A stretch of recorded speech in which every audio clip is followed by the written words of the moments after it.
Chapter 275. Clothes.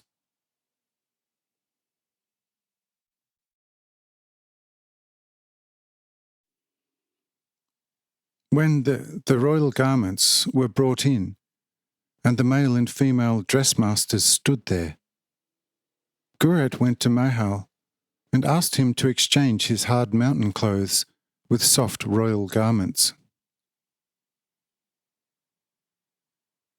But Mahal thought here about his God and said, "My high son-in-law, behold, I am of old age and have survived many kings of the depths. My brother Noah still knows the times of Lamech, and I have known Uraniel, who has followed Tubal-Cain, and then the 1,000 counselors, and then Olad, who has emerged from the counselors and has reopened the temple of Lamech. And behold, this garment, which now covers my nakedness, has served me for centuries and is indestructible. For it was woven with the woolen cloth that Jehovah gave to the first people of this earth. But what ingratitude to God it would be if I were now to take off the indestructible garment that has protected my body from heat and cold for almost 500 years, and put on this soft royal robe. Behold, this garment is not splendid and has no lustre, but it is still more precious than all your garments adorned with gold and precious stones. For all your garments become soiled and then have to be cleaned again. But this garment of mine, which has been on my body for a good 400 years, never becomes soiled and yet keeps my body clean.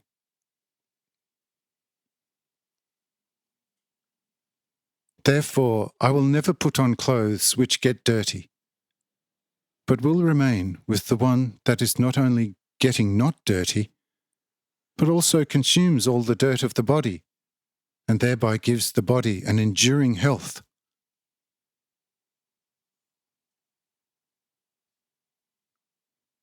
Gurat was astonished about this perseverance, and turned secretly to Agla, and asked her what can be done here. But she said, "Let his will prevail. I know him.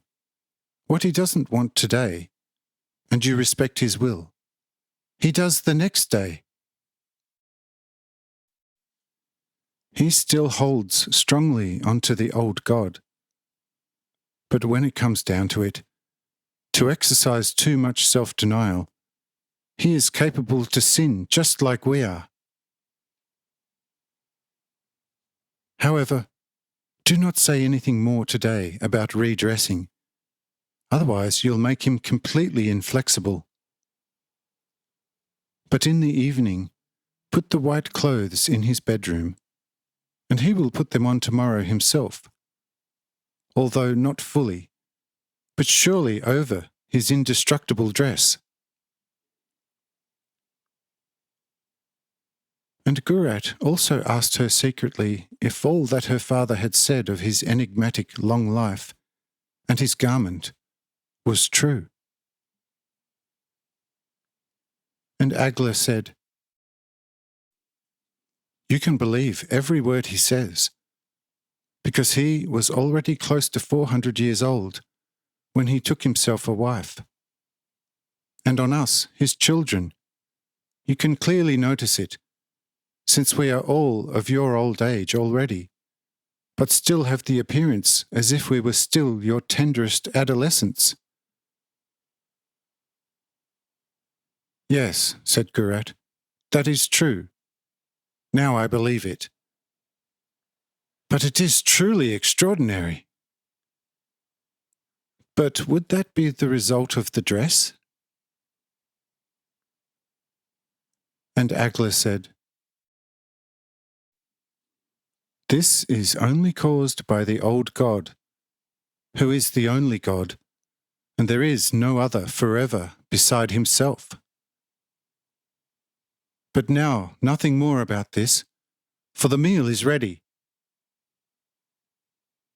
Only tomorrow you shall get to know your Agla's true side. But let us go now into the dining room.